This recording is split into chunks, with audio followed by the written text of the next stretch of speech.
Good day mga idolo, panibagong araw, panibagong luto, serye mga idolo. Ang ating lulutuin ngayon mga idolo, giant lobster, 2 ways mga idolo. Kung papaano, tara, samahan nyo ako mga idolo. Ang una nating sasalang idolo, steam lobster. Bali, dilagyan lang natin ng sotanghon sa ilalim, 2 sotanghon mga idolo. Tinimplahan lang ng konting soy sauce, tapos chicken powder mga idolo, tapos paminta. Tapos yan, isasalansan na natin yung ating mga lobster. Lalagyan lang din natin ng konting luya at bawang yan mga idolo. Bali, ang ginamit natin dyan mga idolo, yung mismong laman niya yan, para talagang mabisang mabisa idolo. Talagang napakasarap niyan mga idolo. Steam lang siguro natin to ng 5 to 7 minutes idolo, para hindi siya mabigla, para medyo malambot lang din ang laman niya mga idol.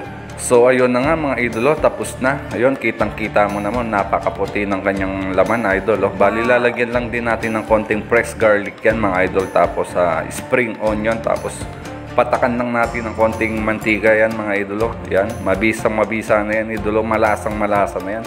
Wala na tayong ibang pampalasang ilalagay diyan, konting oil na mainit lang idolo. Wow. Sapat na yan, napakabisa, napakasarap niyan mga idol. Ang problema mga idolo, medyo mabigat sa bulsa idolo, talagang bubutasin ang bulsa natin yan. Hindi pa siguro natin kayang bumili niyan mga idolo. Ito nga palang niluluto ko idolo, order pala to sa trabaho ko mga idolo. Ayan mga idolo, tapos na yung isa nating niluluto mga idolo. Kung sa mga nagtatanong pala kung saan ako nagtatrabaho, sa isang Chinese restaurant po tayo mga idolo. So yun, makapunta tayo sa pangalawa nating iluluto. Itong mga shell niya idolo is lalagay natin, panglulugaw natin yan mga idolo. Oo mga idolo, ganyan kasosyal ang lugaw nila mga idolo. Kung sa atin pamanok-manok, baboy lang. Sa kanila idolo, talagang napakasarap, napakalasa.